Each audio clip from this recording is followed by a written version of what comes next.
Joined tonight by Belinda Adhiambo, our sign language interpreter. And we begin with a story on Wycliffe Oparanya's suitability for Cabinet Secretary. As the Ethics and Anti-Corruption Commission publicly prosecutes its case against the Cabinet nominee and former Kakamega Governor, Parliament's leadership has advised the Commission that the legislature is under no obligation to heed their advice despite being invited to provide adverse information touching on the integrity of the nominees. The EACC is adamant that the Office of the Director of Public Prosecution's decision to close the Oparanya file is ill-advised, and its reasons are outlined in this report. Kama mbaya, mbaya. The colloquial term that would have probably been the best fit for the position taken by the EACC on Wycliffe Oparanya's suitability to hold office as Cabinet Secretary for Cooperatives and MSME Development. That is, before the advent of Anguka Nayo. The EACC ready to go down with the ship as it goes up against the Office of the Director of Public Prosecutions, headed by Renson Ingonga, for closing the file on its investigations into the former Kakamega Governor, suspected of abusing his office by receiving 56.7 million shillings in irregular benefits. The EACC backing its position, the position it took against the DPP on Wednesday, by laying out a money trail to demonstrate that, contrary to the position taken by the DPP, that it cannot be proved beyond reasonable doubt that monies paid by the director of Sabema International Limited and Sasela Resources Limited was not alone, the case is closed. Oparanya, EACC says, is actually on the hook for receiving monies from 4 other companies that did business with the county when he was governor between 2013 and 2022. Sasela Resources Limited, which was contracted by the Kakamega County government to construct the Swala Junction on Mwaro Manyulia Road, and upon being paid about 36 million shillings, the contractor transferred 10 million shillings to Oparanya's advocates, Marende and Nyaundi. Oparanya's wife's company received about 2.3 million shillings, all on the 28th of July 2021, according to the EACC. Sabema International Limited, whose director is also one Joseph Obulinji, was again engaged for road construction works and again, upon being paid, according to the EACC, transferred 5 million shillings to Marende and Nyaundi advocates on the 17th of May 2022.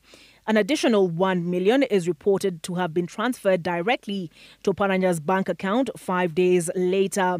Another 2 million was transferred to Oparanya's wife's company on the 28th of December 2021. The monies Oparanya's lawyers received, the EACC says, was used to purchase a property in Karen, different from that referenced by the DPP in his justification to close the Oparanya file. The DPP explaining it has since been established that the monies alleged to have been laundered was a loan advance to Wycliffe Oparanya, who has not repaid the same to date, as evidenced in Bungoma case Sasela Resources versus Wycliffe Ambetsa Oparanya, where Sasela Resources Limited, one of the suspects in the case, sued Oparanya for having not paid him a loan advanced and was awarded judgment. But EACC took the view that the civil suit was a red herring. The Commission is of the view that the case was stage-managed to sanitize the irregular payments made by Mr. Obulinji. This is buttressed by the fact that it wasn't until when consent to prosecute the suspects was granted in December of 2023 that the above civil case was filed. Other companies suspected to have been paid kickbacks for business from the county government are Afba Construction Company, Western Cross Express Company, Alpha Quest Designs Limited and Shelter Cost Solutions Limited. The timing of the civil suit for the loan is not the only one that the EACC views as suspicious. It also views as suspicious the receipt of the DPP's notification for the closure of the investigation after Oparanya was nominated to cabinet, yet it was dated 8th of July 2024. But as the EACC picks the Oparanya case as the hill it is willing to die on, the parliamentary leadership on Friday was quick to remind the EACC of its limitations. EACC has no authority whatsoever in law to clear anyone. They can only investigate you for corruption. Olive Burrows, Citizen TV. President William Ruto has called for an end to the leadership wrangles within his ruling UDA party, even as Interim Secretary General Hassan Omar said Cleophas Malala's ouster from the leadership of the ruling party ushers in a fresh start. And as Seth Olale reports, security inside and around the party headquarters was beefed up, with police and party supporters successfully repulsing a group of youth who seemed keen on storming the building. An emergency National Executive Committee meeting that resolved to revoke Cleophas Malala's appointment as Party Secretary General took place early Friday at the party headquarters, which was heavily guarded in Nairobi. Security was beefed up by the arrival of the anti-riot police contingent amid fears that Malala's supporters would disrupt the NEC meeting. A section of UDA party supporters later arrived at the party headquarters armed with sticks, ready to engage. A few moments later, youth riding on motorcycles approached the party headquarters but were denied access. Additional police units from Kilimani and Langata police stations arrived to beef up security. Only staff were allowed inside the building after thorough screening. A few minutes past 11 a.m., newly appointed Interim Secretary General Hassan Omar arrived at the party headquarters.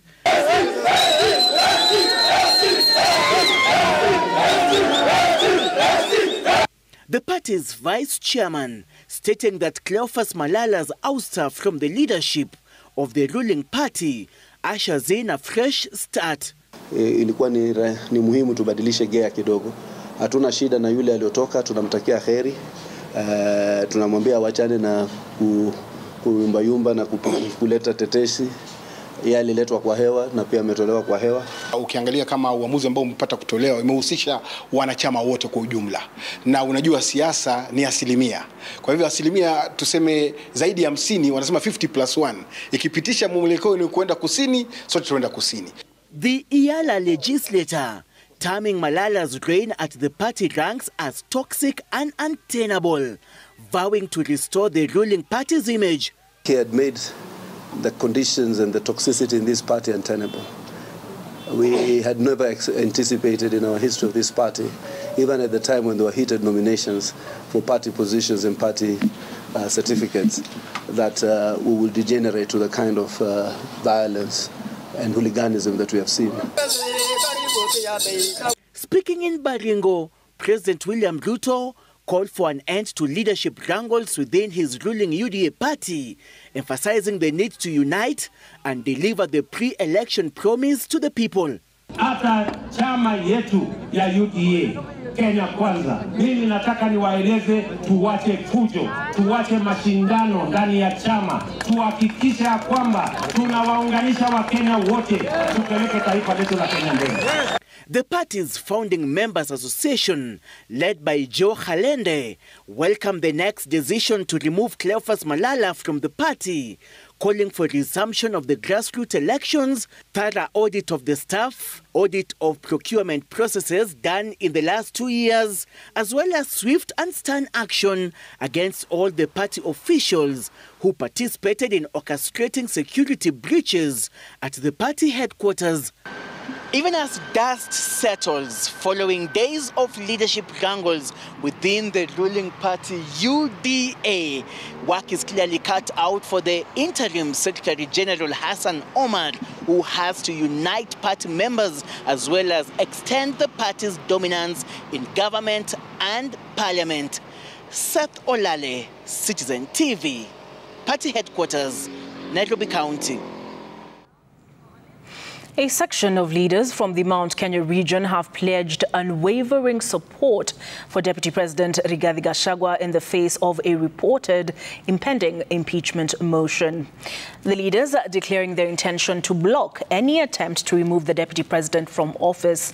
This development arises amid signs of internal strife within the ruling Kenya Kwanza coalition, with reports of clandestine meetings and behind-the-scenes schemes to oust the country's second in command. Ben Kirui with that report. The ongoing controversy over the alleged impeachment motion against the Deputy President Rigathi Gachagua gained momentum on Friday as a section of leaders from Mount Kenya region confirmed murmurs about a motion to oust the second in command from office. Nimesikia tu hiyo inaitangwa mushene, that there might be an impeachment, and I think I've been on record saying I will not sign, I cannot sign, and I have no time for that because we need to sit in Parliament and discuss bills that are going to be positive to our education, that are going to help and support our community, lakini sio kufikiria maneno ya personalities. In a show of solidarity, the leaders pledged their unwavering support for the Deputy President and vowed to thwart any alleged schemes to impeach him. Now, in the mountain, we do not have any other leader other than yourself. No, Your Excellency, you are good in making sure that we have partnership na kila mtu wa hii inchi nzima, because on us all over to Amrima, we cannot go very far. But I do know for sure, even in this crisis, you're going to overcome. They described the purported impeachment plot as insensitive and called on politicians to avoid divisive politics, urging them to instead focus on addressing the socio-economic challenges facing Kenyans. But if we go ahead and introduce something like impeachment, that is being extremely insensitive with Kenyans. Kenyans has gone through a lot during our government. And now thinking and coming up with a head or a might of something like impeachment of a person who is loved by the people who elected him, I think that's being extremely insensitive. I also plead with the members of Parliament that we have no time for sideshows. Deputy President Gachagua kept off impeachment politics, saying he remains committed to accelerating the implementation of development projects that will benefit Kenyans. Mambo ya siasa nyinyi muendelee naye. Mimi niko kwa mambo ya maendeleo, niko kwa mambo ya kahawa, mambo ya majani chai, mambo ya bangi, mambo ya pombe, kujenga kanisa, kujenga shule, kusaidia rais afaulu, sisi tuko hapo. Wale nataka endelea na siasa, waendelee. His Excellency the President, me already have been warned na watu ya Kangema. Wameniambia Kihungi for the finance bill, hiyo tulikusamehe. Lakini hii ya impeachment nifanye, lakini niondoke Kangema. Kwa hivyo hiyo mimi nimesema I cannot take that route. Gachagua also warned that citizens would hold leaders accountable if they failed to address their concerns, urging politicians to listen to the people in order to better serve them. Mimi sitaki kunywa maji, hii kazi nilipata juzi na nilikuwa na haja naye. So lazima nichuke kazi yangu. Na njia moja ya kuchunga kazi ni kumheshimu tajiri yako. Na tajiri lazima umsikize anasema nini. So ukikaa unauliza tajiri yako, boss, unataka tufanye namna gani? Hapa naambiwa namna hii, nifanye nini? Hapa mimi nasukumwa nipitishe hii, nifanye ama nisifanye? Hapa ninaambiwa niseme hii, maoni yako ni gani? Wewe ndio mkubwa yangu. These are our bosses.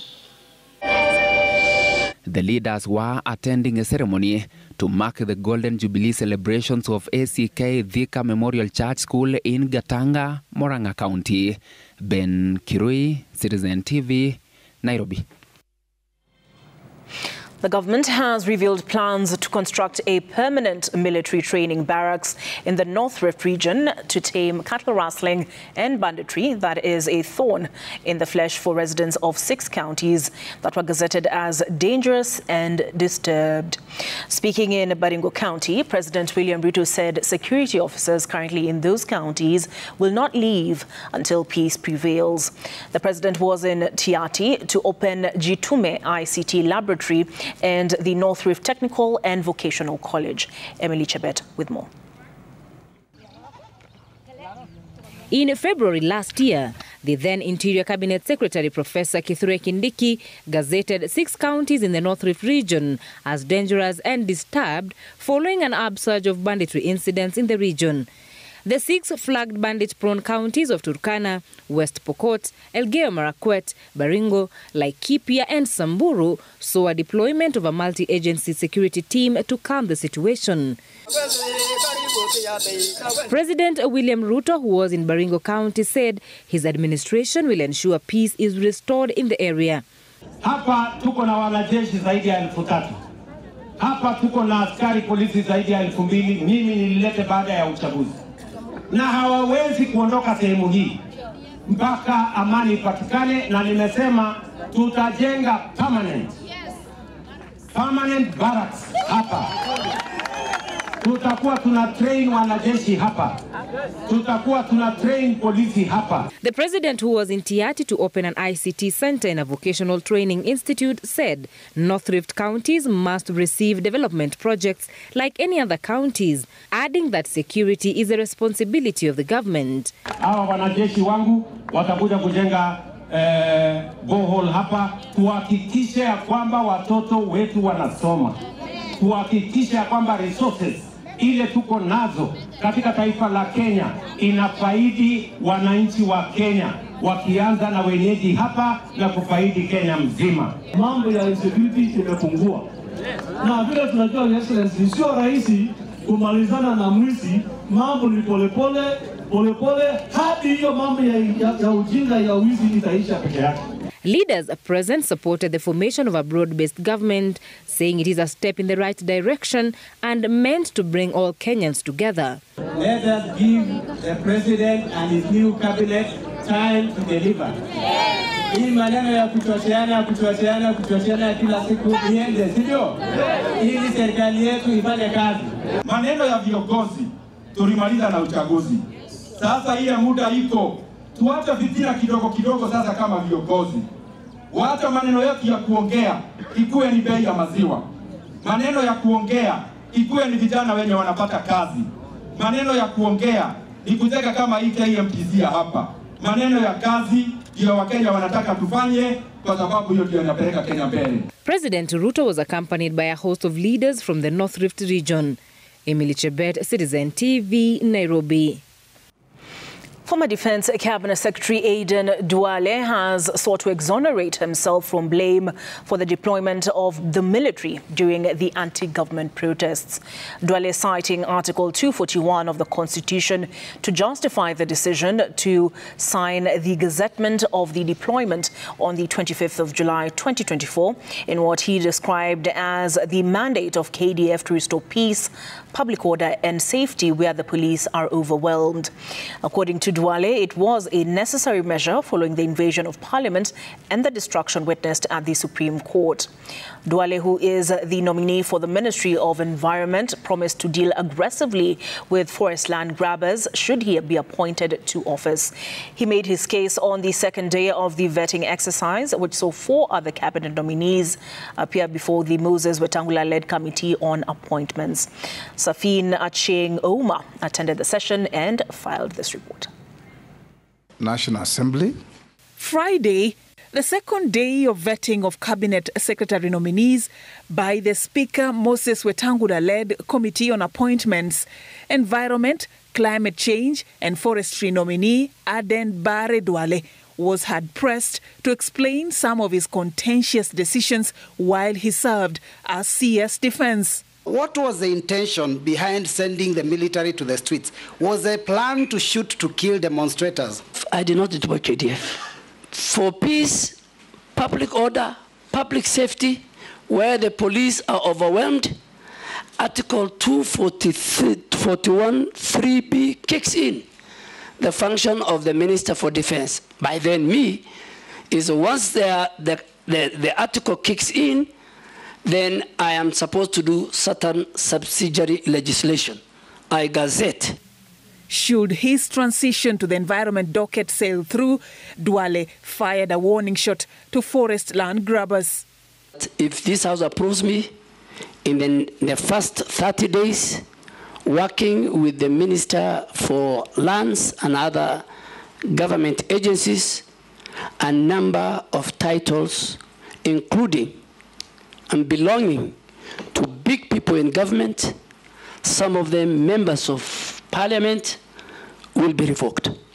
He aims to accelerate the government's ambitious plan to plant 15 billion trees by 2032. The evidence I shall give before this committee. Before Duale, the CS nominee for Agriculture and Livestock, Dr. Andrew Mwihia Karanja, had defended his depth of experience in the sector. I also worked briefly as a planning officer in the Ministry of Agriculture and also as a lecturer at the then Embu Institute of Agriculture.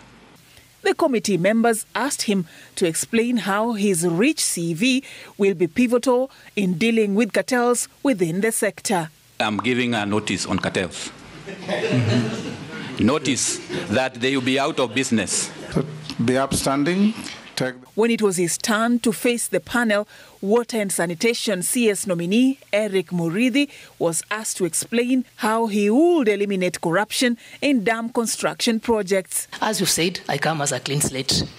I'm not beholden to anyone. I am not shackled or tethered to anyone. And if my nomination is approved by this House, I will engage in my duties, bracing and embracing integrity, honesty and accountability. At 32 years of age, he is the youngest nominee who, subject to Parliament's approval, will be sitting in the new cabinet. The committee tasking Muridhi to explain how he will use the chance to address the crisis of youth unemployment. People depend on memory to remember where the existing lines were, how they were done, when they were done. So I would encourage innovation in activities such as modeling, which will empower and employ young people in these water service providers. As the face of the youth, Muridhi, whose net worth is 31 million shillings, assured the committee that should he be appointed, he had the thick skin for the task ahead. Don't look at the size and think you can easily intimidate me. The committee concludes its Friday session with a strong commitment from the Cabinet Secretary nominees of steering transformative change in their dockets should they be appointed. 5 other nominees will be defending their suitability before the Moses Wetangula-led committee on Saturday. Safin Achieng Oma, Citizen TV from Parliament Buildings, Nairobi. Roads and Transport Cabinet Secretary nominee Davis Chirchir has told Parliament what his major areas of focus would be should he be approved by the vetting panel. Chirchir, who previously held the Energy and Petroleum docket, told MPs that he will ensure that Kenyans get value for their money through the construction of roads to rural villages to improve road connectivity. And as Stephen Leto reports, Margaret Nyambura Ndungu was also vetted for the position of CS, Information Communication and Digital Economy. Davis Chirchir appeared before the Moses Wetangula panel, seeking to get a green light to hit the roads. In quickfire questions, members of the appointment committee sought to know his suitability to tackle the road and transport docket. I come from in energy, or where I've served twice before. If we have one pending bill, it is due to a court case. We don't have any pending bills. I have quickly checked the road sector with a pending bills of about 166 billion, with unfunded commitments of about 1 trillion.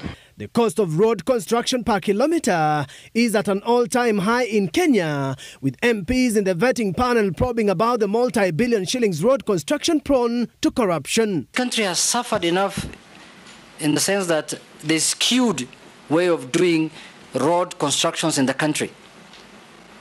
There are places like my neighbor here in Kikuyu, there is no road remaining, unless now we want to put overhead and overpasses and underground passes. And there are places where still there are issues of roads. What criteria will you come up with? Honorable Speaker, you need to protect me from my colleague. And we'll need to do more of really ensuring we look at traffic, we look at opening new new areas for economic purposes. Think about the Lapsset. It is a new development corridor. You may not need traffic to open Lapsset because we need to shift development to a new development corridor. The Roads and Transport CS nominee further promised the committee that if approved for the position, his ministry will make public the details of the proposal to lease the Jomo Kenyatta International Airport JKIA to Adani Holdings Limited. Last month, the Kenya Airports Authority KAA confirmed receipt of a proposal from the Indian firm on a public-private partnership arrangement to renovate the airport to international standards. You've seen Kenyans online saying that the airport has been sold. Far from it, from what we hear, and negotiations on PPP framework with the Adani Airport Holdings Limited. Are you the man to run this PPP with Adani or any other interested private equity partner that may come in? One thing which I'm going to put alongside KQ, G2G, and Adani, and I did prepare the challenge that the country faced in the last 4 weeks in terms of how we work, is the aspect of communication and carrying the Kenyans together with us.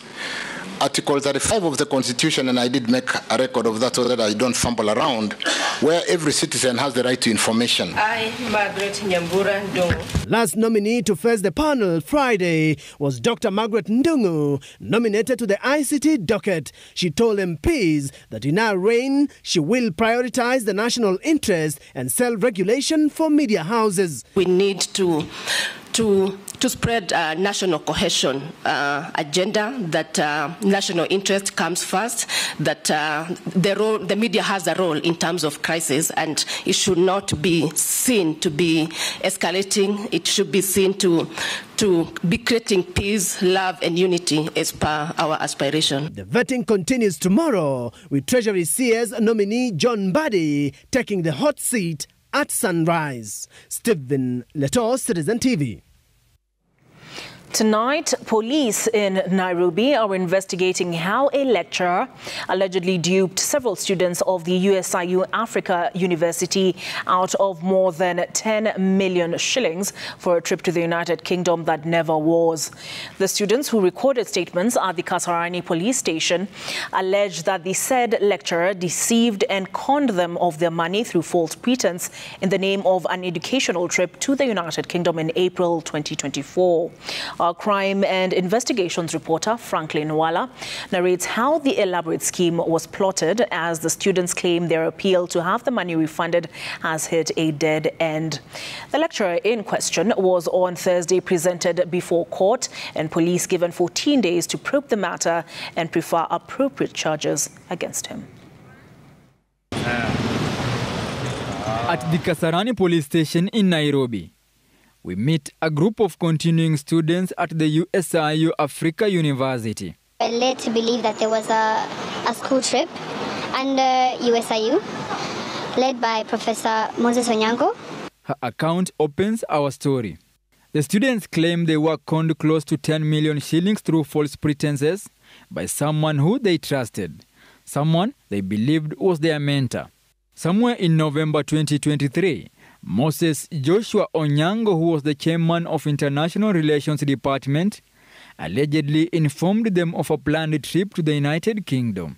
Each student was to pay $3,000, an amount paid by some of the parents. Did the first installment, and then the professor who was leading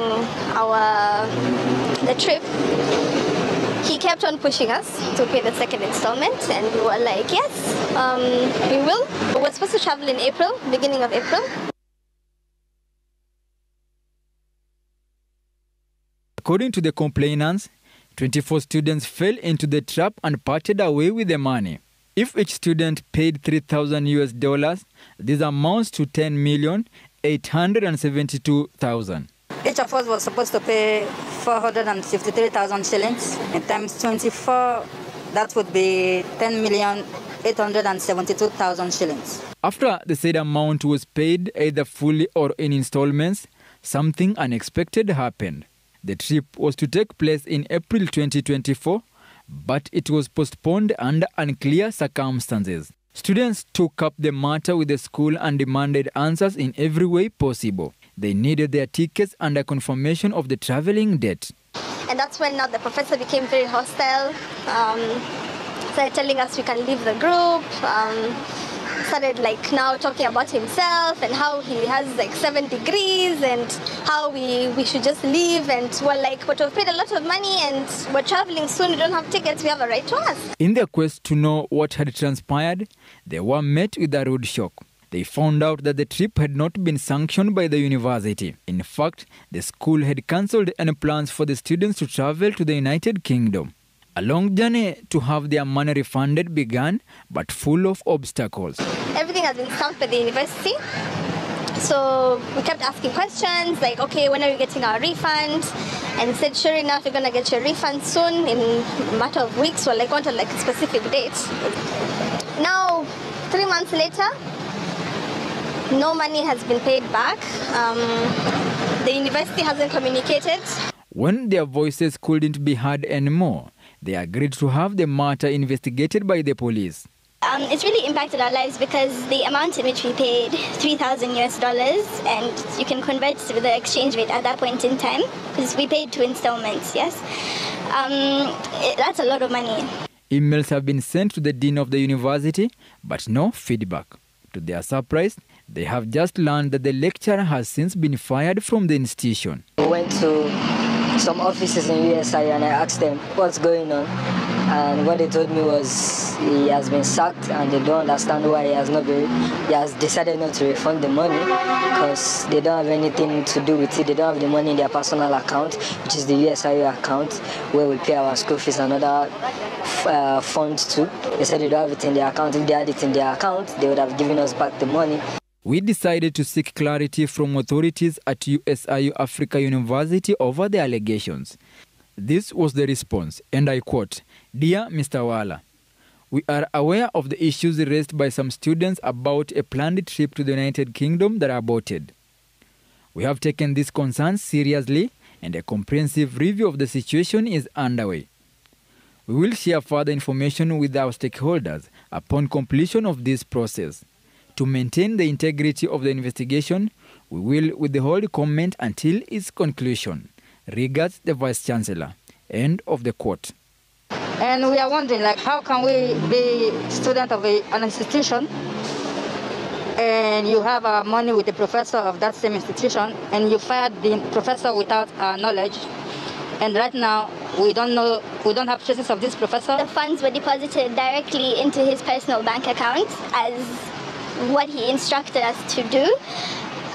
He is accountable for that, so I do believe that the refund should come from him, since the school is supposed to protect us because we are students of the institution. We believed in them, we put our trust in them. That's why we went ahead to deal with this professor who was their employee. We meet Moses Joshua Onyango while being grilled by the police. After hours of waiting for his interrogation process to be complete, we confronted him for a response into the allegations. What are you doing here? Are you here as part of the ongoing investigation into the alleged fraud that was reported at USIU? I'm here as a journalist from Citizen TV because we've been here. Investigators took him to the court. The Makadara Law Court ordered he be released on a cash bail as police probe the matter further. Franklin Wala, Citizen TV. Belinda and myself. Thank you for staying with myself, Olive Burrows, and our sign language interpreter, Belinda Adhiambo, on Friday night. Now to a simmering anger among matatu operators plying the Ngong-Nairobi route. The operators are decrying discrimination in the dispensation of justice within the matatu sector. The operators allege that 2 matatus plying the Ngong-Nairobi route blatantly break traffic laws in broad daylight despite the presence of traffic police officers. The matatu operators further allege that the 2 matatus are owned by the son of a prominent government official, and police are said to be scared of impounding the vehicles or even arresting the operators for fear of losing their jobs or being transferred. Our reporter O'Day Francis has the details. Broad daylight impunity reigns at the railway's bus station. Matatu operators are up in arms over these two notorious matatu plying Ngong, Nairobi. The two matatus blatantly break traffic rules despite presence of police officers, a situation that has severely impacted business on the same route. Kuna magari watu wanasema ni za serikali. Gari haina jina ya sako. Gari inakuja hapa ina reverse kwa roundabout, askari wanaangalia tu. Despite numerous reports, the traffic police are too scared to handle the matter. Nyinyi kama waandishi wa habari, ningependa mchunguze hiyo gari kama imepita kiwango ya kufanya kazi ya matatu katika kulingana na sheria za trafiki na NTSA Act. The vehicles are also said to lack PSV insurance and do not belong to any SACCO. We did our digging, and a quick search of the matatu confirmed that indeed they are not in good books on the official NTSA portal. They also lack road service licenses, RSL, and have not been inspected. Our inspection search showed that indeed one matatu was not inspected. We also confirmed whether the two matatus are registered with any of the SACCOs. The results were shocking.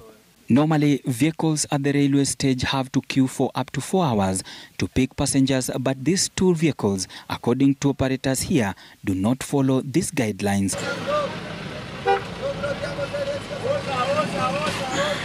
We verified this by filming this matatu along railway's roundabout, dropping passengers in the middle of the roundabout, thus causing obstruction despite the presence of the police officer. The vehicle is also seen reversing in front of police officer to pick passengers. They literally jump the queue as other operators who have been waiting for hours in line watch helplessly. The police are said to be aware of the situation, but they can do little to bring sanity. Sababu askari wa trafiki kuanzia wapi hata regional commander haezi ongelea kuhusu hiyo gari. Hii ni nchi gani tunayoishi? People are scared, people can't speak it, but you see, some of us, we have to speak it. Whether we are going to be abducted or not, we have to speak.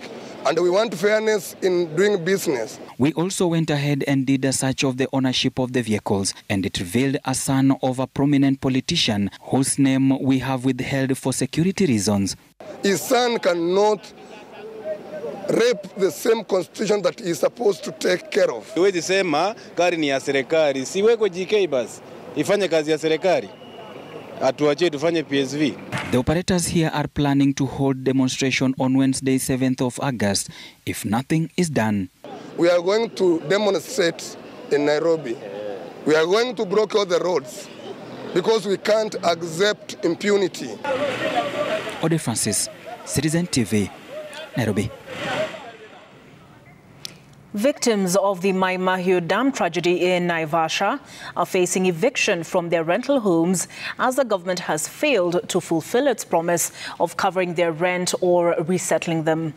3 months after the catastrophe that killed over 60 people, injured many and caused millions in damage to property, the victims continue to endure poverty and illness.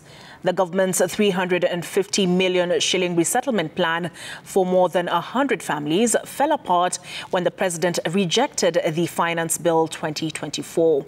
And that is after Kenyans mounted protests. Many victims, including small-scale business owners who lost their assets, face eviction due to their inability to pay rent, with some still recovering from injuries sustained during the disaster.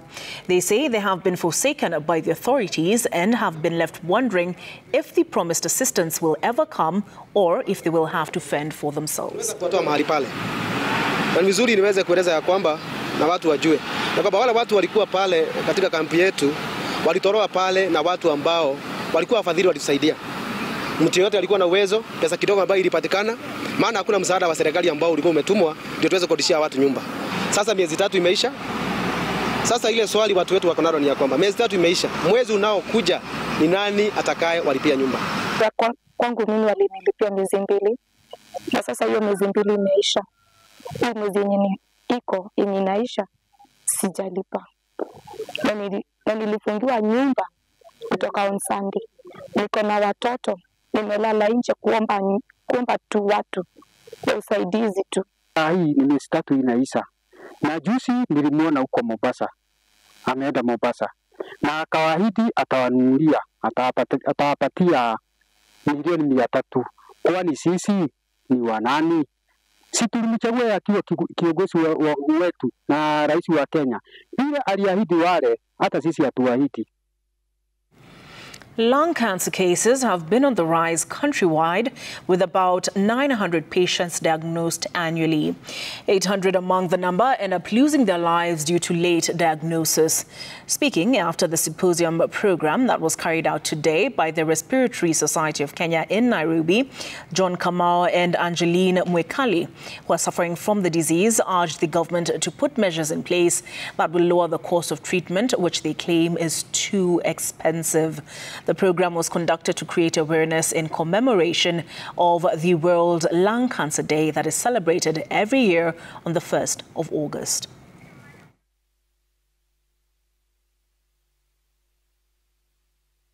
Nikatumwa North Kinangop na hapo pia nikapata matibabu kwa muda wa miezi kama mwezi moja hivi, na hapo nikapigwa picha nyingi ambazo ni za pesa nyingi sana. Picha moja kuna ile iko inagharimu 13,000, kuna ile iko inagharimu 20,000, na vile iko inagharimu 23,000 hapo.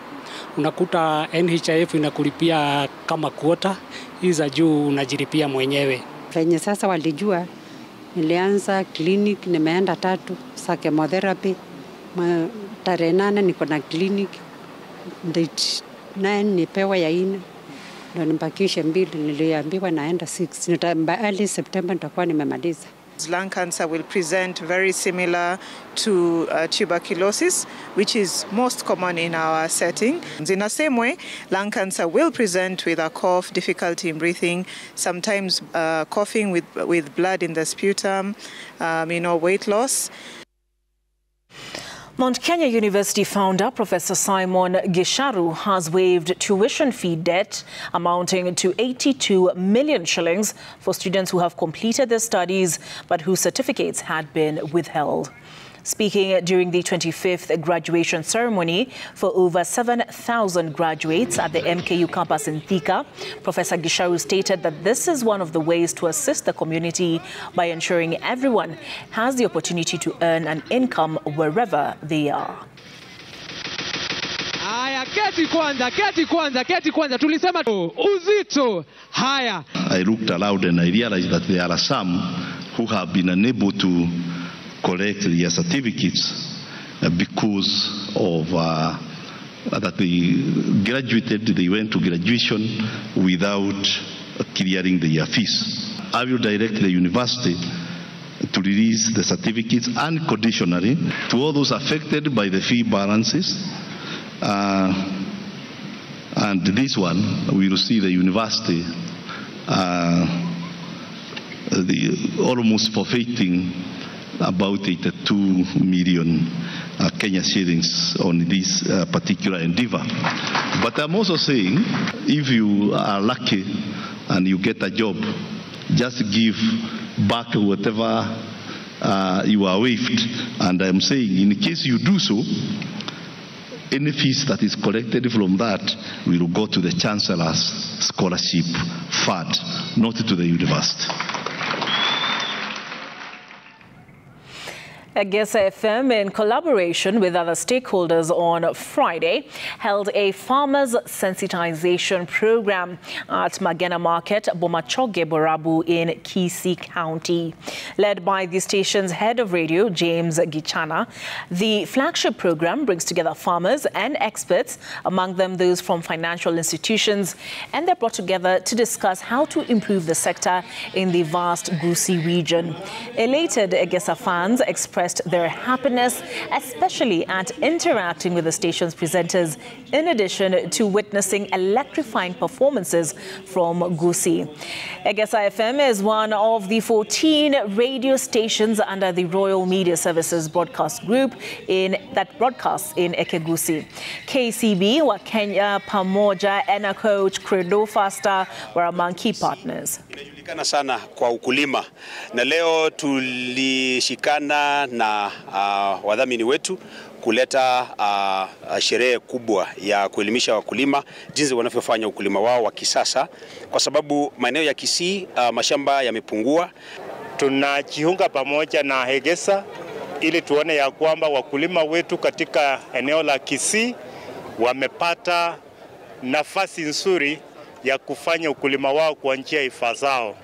Wametufundisha vile tunapanda mbegu na zile mbegu ambazo wameleta mpya. Nashukuru sana Hegesa FM kwa kututembelea siku ya leo. Pongezi kwenu, tumejifunza mengi. Tunawakaribisha tena siku nyingine. Wacha Mungu anye nanyi mkianda.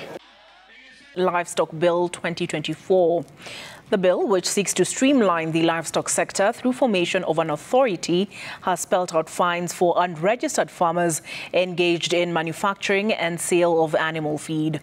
And as Dennis Otieno reports, the Ministry of Agriculture says the aim of the bill is to weed out quacks and protect farmers.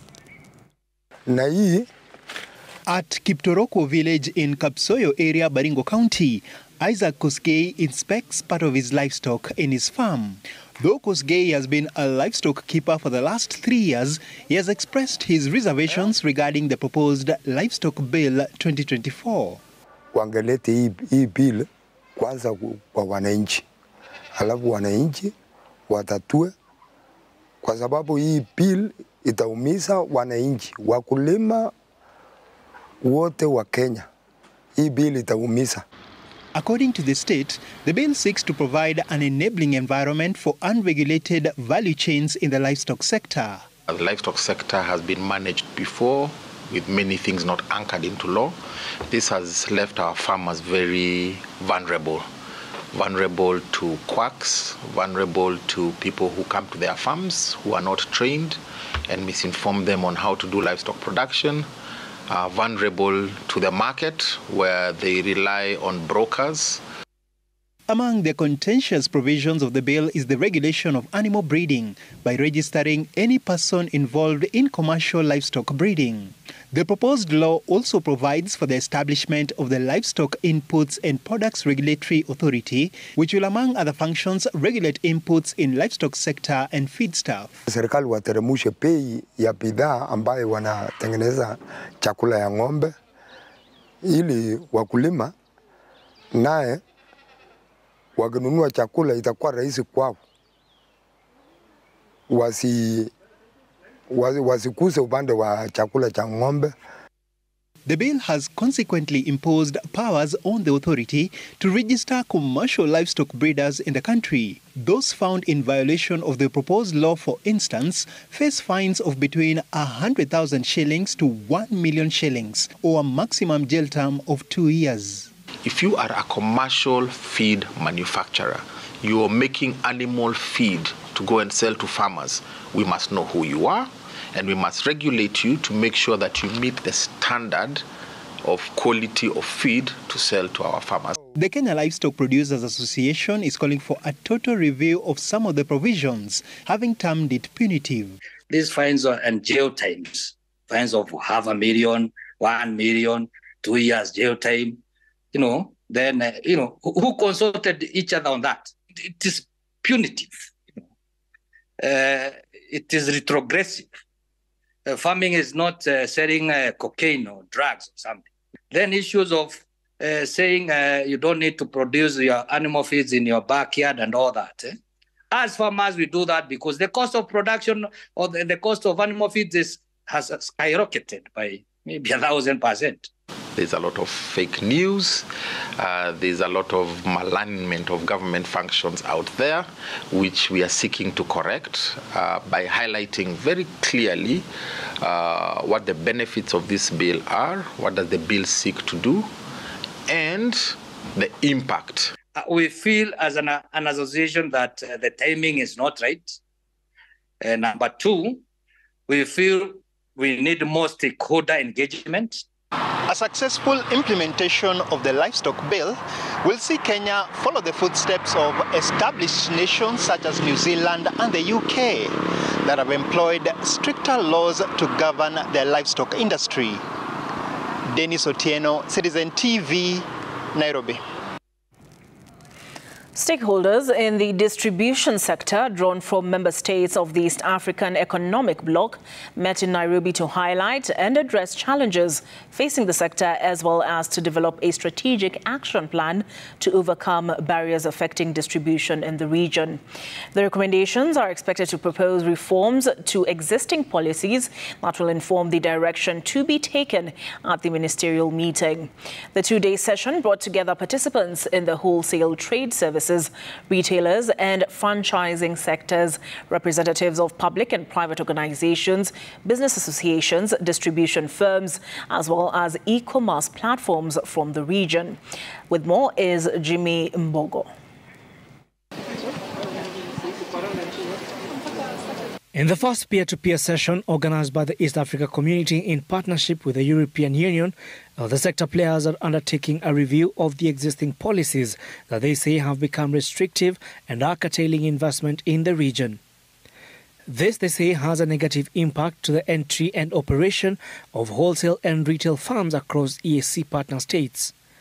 The study identifying major challenges ailing the sector, such as burdensome administrative requirement, weak links with local suppliers, high investor exit rates in the retail sector, and insufficient industry skills, as well as a lack of a harmonized standardization across the region. There are barriers, as I've mentioned, non-tariff barriers related to standards, procedures, some need for more customs checkpoints, and that is why you sometimes see lots of trucks across the border. And this is a process for the EAC. Part of the challenges we see are mainly, our greatest challenge remains regulatory, that has then led to limitations to how much trading we can do with each other. I know there's been an attempt by EAC to harmonize the different regulatory systems that exist within the 8 countries, as we were reminded. However, we have also internal things that then also fight the larger picture. The sector players have also called for greater competition in the distribution system, noting that it can lead to lower prices, as well as distribution margins significantly affecting the final product prices and help reduce the price distortions. The sentiments come at a time when the region's trade only accounts for 15% of the total trade across member states. To help improve intra-EAC trade, the European Union, through its core program, is set to work with MSMEs to build their capacity and to improve their distribution capacity. We realize that many of them cannot distribute because, of course, for you to distribute within this region, firstly, you have to meet your own national standards. So in the case of Uganda, you need to meet the UNBS. And in the case of Kenya, of course, you have the KBS sticker. You have to have those stickers. You have to meet packaging requirements. You have to meet, your product has to look a particular way before it's put in any supermarket, later on platforms that are digital. And when these bottlenecks are existing for small businesses, it's almost impossible for them to distribute in the EAC region. The sector players have also highlighted the need to do away with fragmented regulatory obligation without a specific framework in order to foster competitive practices, noting that there is a lack of business and management skills among entrepreneurs and insufficient digital skills to keep at pace with the growing importance of online distribution channels. Jimmy Mbogo, Citizen TV, Nairobi. A new report by the World Bank shows that more than 100 countries across the globe face serious obstacles that could hinder their efforts to become high-income countries in the next few decades. The study, dubbed Middle Income Trap, highlights that growth slowdowns occur more frequently in middle-income countries than in low or high-income countries. Development strategies that served countries well in their low-income phase, capital investment in particular, yield diminishing returns. Further, middle-income countries will have to engineer at least 2 successive transitions to develop economic structures that can eventually sustain high income levels, one being a strategy for accelerating investment, and secondly, a strategy focusing on both investment and infusion, in which countries bring technologies from abroad and diffuse them domestically. The report further shows that over time, it has become harder for countries to achieve the middle income status, with foreign trade and investment being in danger of becoming constricted by geopolitical tensions. Rising debt and adverse demographics have also been cited for crowding out private investors and reducing public investment. Noting that accelerating climate action will require large investments in infrastructure and regulatory reforms that may stall productivity. According to the World Bank Group Chief Economist and Senior Vice President for Development Economics, Dermot Gill, too many of these countries rely on outmoded strategies to become advanced economies. They depend just on investment for too long, or they switch prematurely to innovation, adding that a fresh approach is needed. First, focus on investment, then add an emphasis on infusion of new technologies from abroad, and adopt a 3-pronged strategy that balances investment, infusion, and innovation.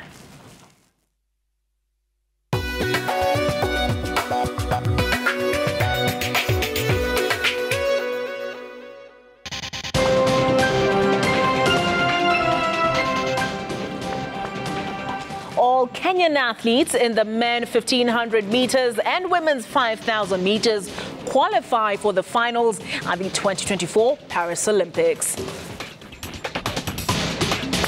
Excuse me, can I get this? ไม่ได้ไหนเขากินกันมันเผ็ดเกินไปสำหรับคุณ Try me.